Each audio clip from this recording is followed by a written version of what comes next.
제자들이 차례로 올리는 잔을 한 잔도 사양하지 않았을 뿐 아니라 칠연금과 축에 맞추어 전에는 입에 담지 않던 사부까지 은조렸던 것이다.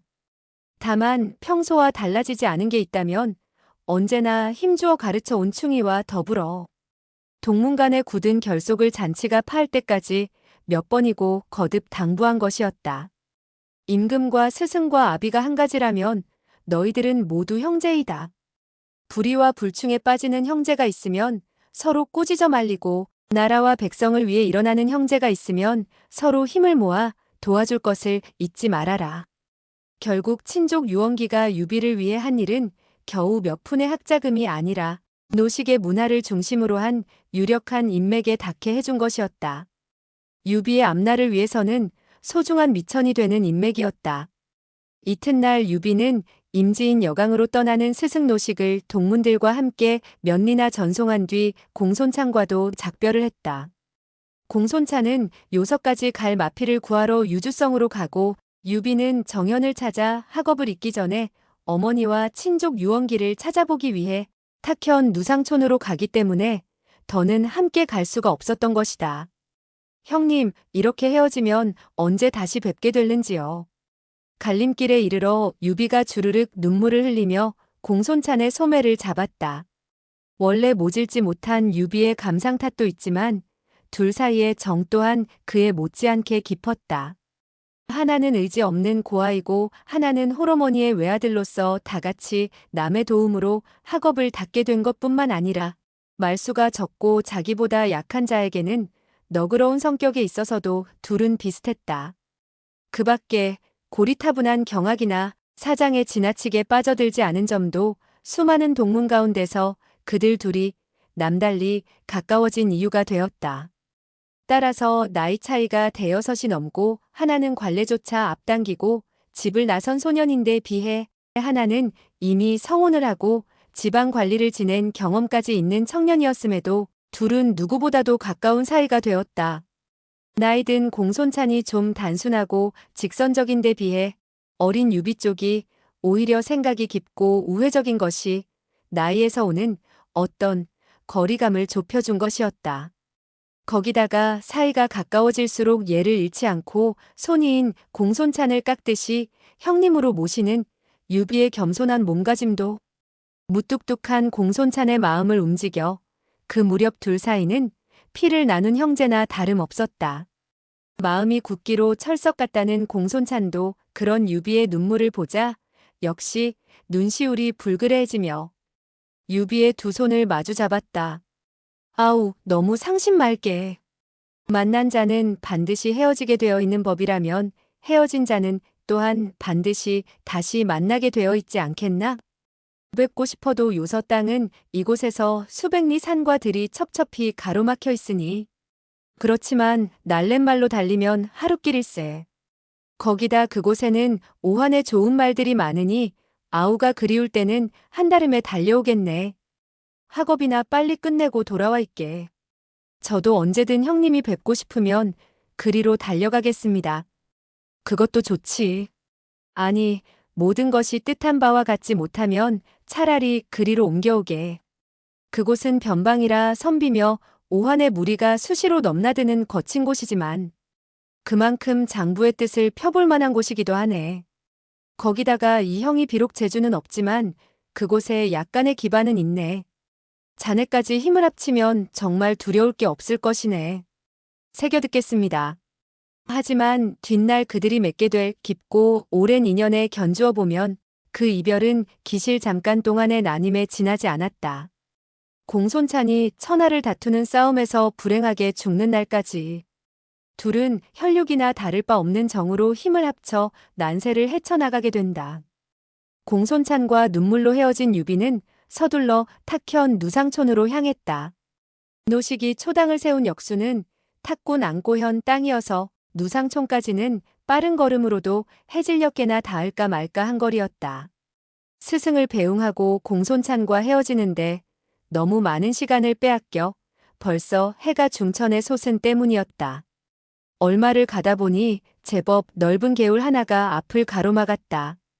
적어도 50장은 되는 너비에 두자 깊이는 되어 보였는데 여름 장마에 씻겨간 뒤 다시 손을 보지 않은 탓인지 아무리 둘러봐도 징검다리 하나 보이지 않았다. 할 수 없이 유비는 신을 벗고 바지를 걷은 채 물을 건너기 시작했다. 모추인 9월도 이미 중순을 지난 데다 북쪽이라 물이 몹시 찼다. 거기다가 물 가운데는 보기보다 깊어 내를 건넌 유비의 아랫도리는 물에 흠뻑 젖어 있었다. 생각 같아서는 불이라도 피워 떨리는 몸을 녹이고 젖은 옷을 말린 뒤에 떠나고 싶었지만 갈 길이 바빠 그럴 틈도 없었다. 그래서 젖은 바지를 입은 채 다시 길을 떠나려 할 때였다. 누군가가 부른 것 같아 뒤를 돌아다 보니 냇물 저쪽에서 한 늙은이가 유비를 부르고 있었다. 게 섞어라, 귀 큰 어린 놈아. 귀담아 들으니 겨우 알아들을 만큼 낮았지만 이상하게도 또렷하게 들리는 목소리였다. 허름한 차림에 명아주 지팡이를 짚은 늙은이였는데 유별나게 희고 긴 수염에도 불구하고 별로 기억에 없는 모습이었다. 그뿐만 아니라 이미 관례까지 치른 자신을 어린 놈이라고 함부로 불러대는 것도 그리 탐탁지 않았지만 워낙 나이가 든 노인이라 유비는 할 수 없이 큰 소리로 물었다. 어르신, 무슨 일이십니까? 다리도 없고 배도 없으니 이 늙은 것이 어떻게 건너란 말이냐? 내 놈이라도 업어 건네다 주어야 하지 않겠느냐? 마치 유비가 다리를 부수고 배를 없애버리기라도 한 듯한 말투였다. 그 같은 늙은이의 말투가 다시 귀에 거슬렸으나 유비는 말없이 건너온 냇물로 다시 들어갔다. 상대는 늙은이인데다 자신은 이미 젖은 몸이었다.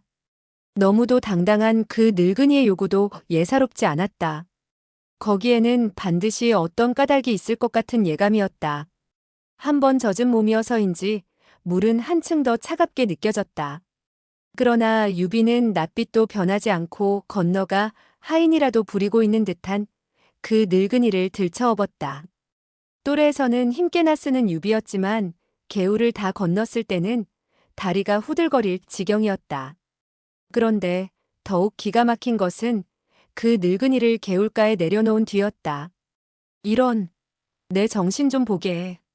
보퉁이를 저쪽에 두고 왔구나. 내 놈을 부르기에 너무 다급해서 그만. 거친 숨을 내쉬고 있는 유비에게 고맙다는 인사는커녕 다시 나무라는 투로 하는 말이었다. 그제야 유비는 노인을 가만히 쳐다보았다. 흔한 유우건 하나 쓰지 않은 누더기 차림이었지만 어쩐지 민촌의 무지렁뱅이 늙은이 같지는 않았다. 이따금씩 스승노식에 초당을 찾곤 하던 이름 모를 은사들에게서나 느껴지던 분위기 같은 것이 그에게서도 느껴진 것이었다. 그때 노인이 다시 소리쳐 꾸짖었다. 이런 멍청한 녀석 같으니 너는 내가 보퉁이를 두고 왔다는 말을 듣지 못했느냐? 제가 다녀오겠습니다. 유비가 얼결에 그렇게 대답했다. 그러나 늙은이는 한층 큰 소리로 나무랐다. 내가 어딜 가서 찾는단 말이냐? 잔말 말고 나를 업어라. 그러자 어지간한 유비도 은근히 부하가 일어났다. 일부러 사람을 괴롭히려고 하는 듯한 감마저 느껴진 탓이었다. 거기다가 더 이상 그곳에서 지체하다가는 저물기 전에 집으로 돌아갈 수 없을 만큼 길도 바빴다. 그러나 유비는 다시 말없이 그 늙은이를 업었다. 그냥 떠나버리면 이미 한 수고까지 소용없어져 버리지만 한 번 더 다녀오면 그 수고는 2배로 남게 된다. 그런 생각으로 스스로를 달랜 것이었다.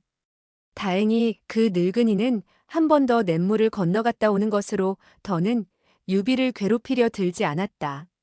그 대신 냇가의 마른 풀 위에 털썩 앉으며 전과 달리 부드러운 목소리로 물었다. 내 이름이 무엇이냐? 유비라고 합니다. 좋은 상이다. 무슨 말씀이신지. 만가지 상 가운데서도 심상이 제일 중하다는 뜻이다. 늙은이는 그렇게 말하더니 갑자기 험한 눈길이 되어 다그쳤다. 내 놈은 혹시 나를 황석 선생으로 넘겨짚은 거 아니냐?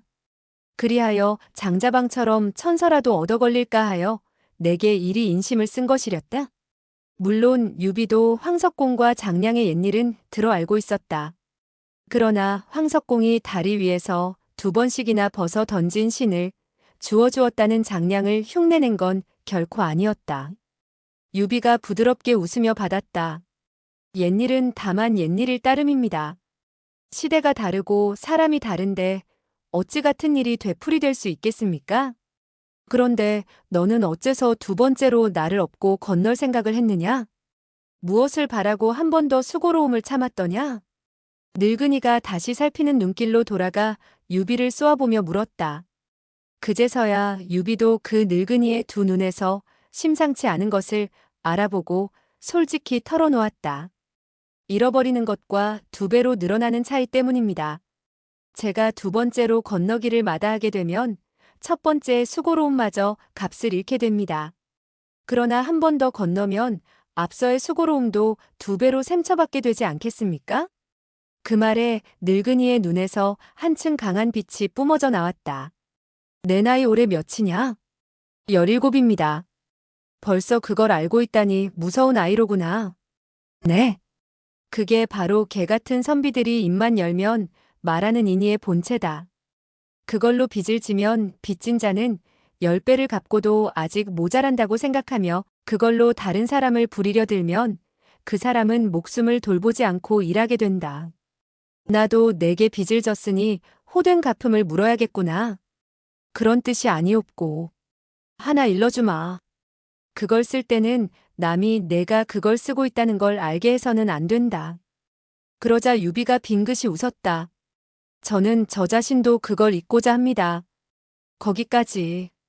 그렇게 말하며 다시 한번 유비를 뚫어지게 쳐다보는 노인의 눈에서는 그대로 불꽃이 일고 있는 것 같았다. 그러다가 거의 뜨거운 차 한 잔을 마실 만한 시간이 지난 뒤에야 목소리를 가다듬어 물었다. 어디 사느냐? 탁현 누상촌에 삽니다. 그렇다면 탁록 정우의 후예겠구나. 누구에게서 배웠느냐? 노식 선생님의 문화에 잠깐 있었습니다만. 노자가 한 머릿속에는 귀신들의 말과 고집만 잔뜩 들어있는 그 되담한 작자가 널 길렀다고. 늙은이는 아무래도 못 믿겠다는 듯이 그렇게 되물었다. 나이는 줄잡아 10여 년 차이가 나 보이지만 말투로 미루어 보면 스승 노식을 잘 알고 있는 것 같았다. 유비는 그 늙은이의 뜻을 거스르지 않기를 잘했다고 생각하면서 공손히 물었다. 스승님을 잘 아십니까? 알지. 더벅머리로 책을 끼고 마용 늙은이의 문화를 드나들 때부터 알고 있다. 실은 오늘도 그 작자를 만나러 갔다가 허탕을 치고 오는 길이야. 스승님은 아침 일찍 여강으로 떠나셨습니다. 무슨 일이십니까? 바로 그걸 말리려고 멀리서 달려왔는데 한 발 늦었구나. 너는 테러의 소를 아느냐? 네. 뿌리 곧고 잡털이 섞이지 않은 소를 골라 콩을 먹이고 비단으로 소를 치장함은 그 소를 위해서가 아니다. 나라의 제사에 그 고기를 쓰고자 함이니 어리석은 소는 백정의 도끼가 정수리에 떨어질 때에야 비로소 슬퍼한다. 벼슬도 그와 같으니 내 그걸 말리려고 그를 찾은 것이다. 사람이 학문을 닦음은 장사치가 귀한 구슬을 구해 살 사람을 기다리는 것과 같다고 들었습니다. 세상을 위해 쓰지 않을 바에야 학문을 닦아 무얼 하겠습니까? 노자간의 머리에 가득 들어있던 죽은 사람들의 말과 글이 어느새 너에게도 옮았구나. 그러더니 늙은이는 다시 한번 유비의 얼굴을 구석구석 뜯어보았다. 그걸 통해서 그의 지난날과 앞일을 한꺼번에 알아내려는 듯이나 세밀한 눈길이었다. 아깝구나. 하지만 사람은 저마다 정해진 길이 있으니 어쩌겠느냐? 동덕과 천방이 멀다면 요순의 가르침도 세상을 위한 한갈림길은 되리라. 이윽고 늙은이는 그렇게 탄식했다. 노식 아래서 육아의 글밖에 읽은 적이 없는 어린 유비에게는 잘 알아들을 수 없는 말이었다. 그러나 늙은이는 유비가 무엇을 물을 틈을 주지 않고 갑자기 어조를 바꾸어 먼저 유비에게 물었다. 그래, 이제 내가 하고자 하는 바가 무엇이냐? 장부가 품은 뜻 중에 제세한민보다 더 큰 것이 있겠습니까? 어지러운 천하를 바로잡고 백성을 편안케 하는 것이 제 뜻입니다. 무엇으로 그 뜻을 이루겠느냐? 우선은 새로운 스승을 구해 부족한 배움을 이으면서 천천히 생각해 보겠습니다. 다행히 스승님께서 떠나시면서 북해의 정강성 선생께 저를 청거해 주셨습니다. 그 다음은 묘당에 높이 올라 큰 관과 긴 수염을 쓰다듬으며 위로는 예약을 말하고 아래로는 오형으로 다스릴 작정인가? 비록 아는 바는 적으나 어지러운 세상을 구하고 백성을 평안케 하는 길이 어찌 예약과 오형뿐이겠습니까? 하지만 반드시 그 길뿐이라면 마다하지 않겠습니다. 그렇다면 허리에는 대장인을 차고 두 손은 부월을 받든 채 삼군과 오병을 몰아 밖으로는 사방의 오랑캐를 토벌하고 안으로는 역적을 주멸할 작정인가? 마찬가지로 대장부의 일이 어찌 반드시 그뿐이겠습니까만 만약 그래서 세상이 평온하고 백성들이 각기 그 삶을 즐거이 누릴 수만 있다면 그 또한 마다하지는 않겠습니다. 내 짐작이 틀림없다면 너는 한실의 종친이다.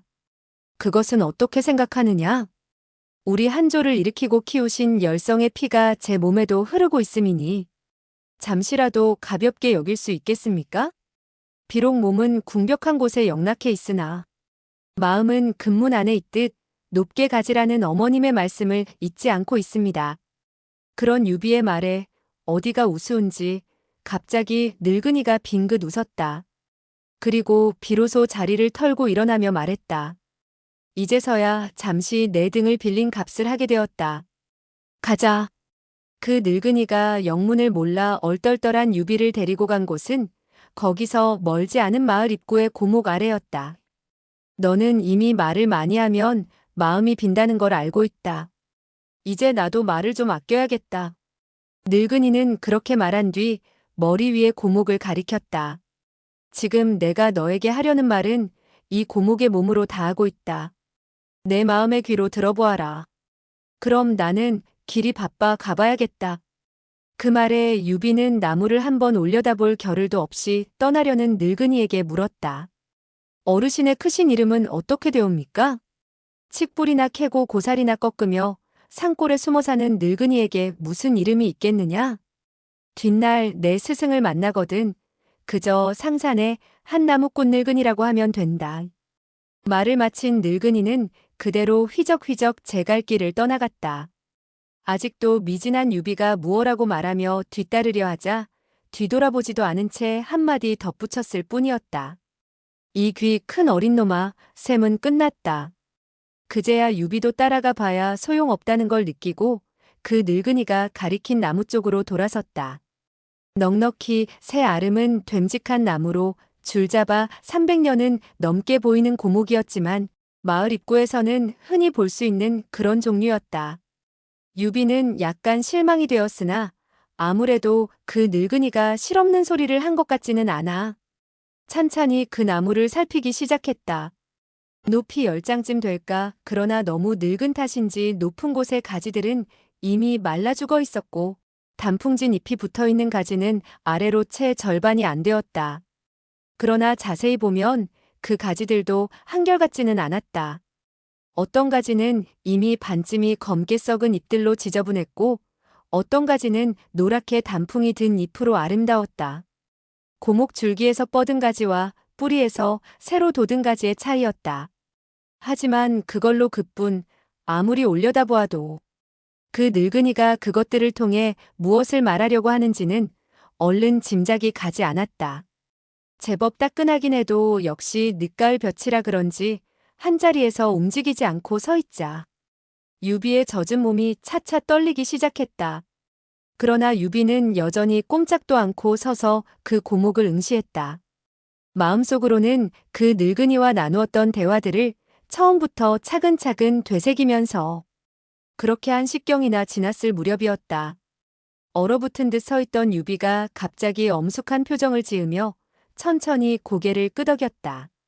그러더니 품 안을 더듬어서 서찰 한 통을 꺼내서는 망설임 없이 찢어버렸다. 전날 스승 노식이 그를 위하여 정연에게 쓴 추천장이었다. 그 뒤 거의 뛰듯이 집으로 달려가던 유비가 딱 한 번 걸음을 멈춘 것은 고향집 앞에 큰 뽕나무 앞에서였다.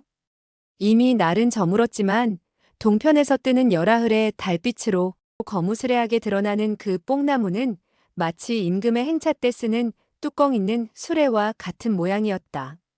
어렸을 적 그 가지 위에 올라 소꿉동무들에게 나는 다음에 천자가 되어 이런 수레를 탈 테야라고 으스대다가 어른들에게 호된 꾸중을 들은 추억이 서린 나무였다. 그러나 또한 그 일이 인연이 되어 먼 친척 아저씨의 지나지 않은 유언기가 발 벗고 나서서 뒤를 보아주게 됨으로써 마침내는 신발을 짚고 돗자리나 치는 생활에서 벗어나 노식의 문화에 들게 되는 은혜의 나무이기도 했다. 유비가 거기서 잠시 걸음을 멈춘 것은 그런 추억에서 오는 어떤 감회 때문이었으리라. 막 자리에 들려던 유비의 어머니는 그런 아들의 돌연한 귀가에 놀랐다. 그러나 더욱 놀라운 것은 의젓한 선비가 되어 돌아오리라 기대했던 외아들이 인사가 끝나기 무섭게 돗자리를 짜는 틀을 찾는 일이었다. 돗틀은 광에 넣어두었다. 그런데 그건 왜 찾느냐? 내일부터 다시 돗자리를 짜렵니다. 영문을 몰라 묻는 어머니에게 유비가 담담한 목소리로 대답했다. 그게 무슨 말이냐? 아무리 내 스승이 떠났다고 하지만 일껏 시작한 학업을 중도에 그만두고 다시 돗자리를 짜겠다니. 일하지 않고 먹는 것은 도둑과 거지뿐입니다. 그런데 제게는 갈 곳이 없으니 거지나 도둑이 되지 않으려면 다시 돗자리를 치는 수밖에 없습니다. 먹고 사는 일이라면 원기가 넉넉히 보아주고 있다. 너는 달리 스승을 구해 더욱 힘써 글을 배워야 한다. 글이란 이름자만 쓸 줄 알면 넉넉합니다. 더 배워봐야 이미 죽은 사람들의 말이나 글로 공연히 머리만 썩일 뿐입니다. 그러자 비로소 아들의 변화가 심상치 않음을 느낀 어머니가 놀람과 걱정에 휩싸이며 물었다. 옛 성현의 가르침을 죽은 사람의 말과 글이라고 하다니 내가 도대체 무슨 생각으로 그러느냐? 어머님께서는 그럼 지금 세상이 그리 모자라고 성현의 가르침을 몰라서 이같이 어지럽다고 믿으십니까? 그렇게 반문한 유비는 이어 그날 낮에 있었던 일을 차근차근 털어놓았다. 그리고 인근에 널리 알려진 효자답게 노인이 가리킨 고목을 보며 느낀 것까지 모두 말함으로써 놀람과 걱정에 빠진 홀어머니를 안심시켰다. 그 고목은 바로 우리 한조였습니다. 나무가 오래되면 높이 있는 가지부터 마릅니다. 그리고 땅에 가까워올수록 살아있는 것들이 늘지만 그것도 그 고목의 줄기에서 시작한 가지는 오래 자나 말라들고 말 것입니다. 그러나 뿌리는 의지했으되 땅의 힘을 빌려 새로 돋은 가지는 싱싱했습니다. 세월이 지나면 반드시 또 하나의 거목으로 자라리라 믿어집니다. 저는 바로 그런 가지가 되고 싶습니다. 이미 말라가는 등걸에 의지하는 것이 아니라 땅의 힘을 빌려 새로 돋고 싶습니다.